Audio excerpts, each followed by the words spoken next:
క్రికెట్లో కోహ్లీ సాధించనిది ఏముంది?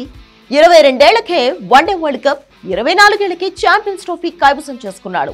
గత 12 నెలల్లో టీ20 వరల్డ్ కప్ తో పాటు ఇంకో ఐసీసీ ట్రోఫీని కూడా తన ఖాతాలో వేసుకున్నాడు.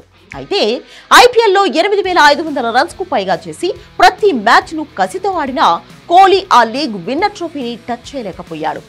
ఈసారి మాత్రం కింగ్ కళ నెరవేరేలా కనిపిస్తోంది. విరాట్ కోహ్లీ 17 సీజన్లుగా ఆర్సీబీకి బ్యాక్ బోన్ లా ఉన్నాడు.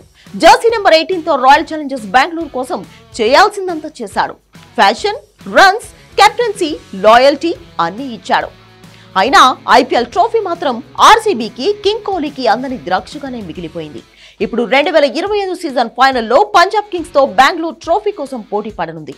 దీంతో ఫ్యాన్స్ అంతా ఐపీఎల్ 18వ సీజన్ నెంబర్ 18 జెర్సీతో ఆడే కోహ్లీదే అంటున్నారు. ఈసారైనా కింగ్ చేతిలో ఐపీఎల్ ట్రోఫీ చూడాలని ఆశపడుతున్నారు. నిజానికి ఆర్సీబీ ప్రతిసారి హాట్ ఫేవరెట్ గా బరిలోకి దిగి ఏదో ఒక స్టేజ్ లో చతికిల పడుతూనే ఉంది. ఈ టీం 3 సార్లు ఫైనల్స్ ఆడింది. కొన్నిసార్లు పాయింట్ల టేబుల్లో టాప్ లో నిలిచింది. కానీ ఎప్పుడూ కప్పు కొట్టలేదు. 2016లో కోహ్లీ ఒకే సీజన్ లో రికార్డ్ బ్రేకింగ్ 973 రన్స్ చేసిన ఆర్సీబీ గెలుపు అంచుల దాకా వచ్చి ఫైనల్లో ఓడిపోయింది. ఈ ఫ్రాంచైజీని చాలా సార్లు అన్లక్కీ టీం అని కూడా కామెంట్ చేశారు. ఎప్పుడు దగ్గరగా వస్తారు కానీ ఛాంపియన్లు కాలేకపోతున్నారు. కానీ ఈ సీజన్ మాత్రం చాలా డిఫరెంట్ గా ఉంది. 9 ఏళ్ల తర్వాత ఆర్సీబీ టాప్ 2లో ఫినిష్ చేసింది.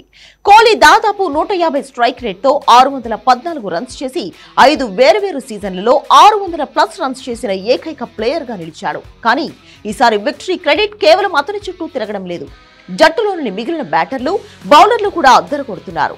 బౌలింగ్ యూనిట్ కూడా క్లిక్ అయింది. ఆర్సీబీ సక్సెస్ ఇప్పుడు వన్ మ్యాన్ షోలా కాకుండా టీమ్ ఎఫర్ట్ లా కనిపిస్తోంది. కోహ్లీకి ఈ ఫైనల్ కేవలం ఒక మ్యాచ్ కాదు, ఇది అతని లెగసీకి సంబంధించిన విషయం. ఇది ఫేర్వెల్ మ్యాచ్ కాదు. కోహ్లీలో ఇంకా కొన్ని ఐపీఎల్ సీజన్లు ఆడే స్టామినా ఉంది. కానీ ఆర్సీబీ ఫైనల్ గా బ్యాలెన్స్డ్ గా, కాన్ఫిడెంట్ గా కనిపిస్తుండటంతో ట్రోఫీ అందుకునేందుకు ఇంతకు మించిన ఛాన్స్ దొరకదంటున్నారు.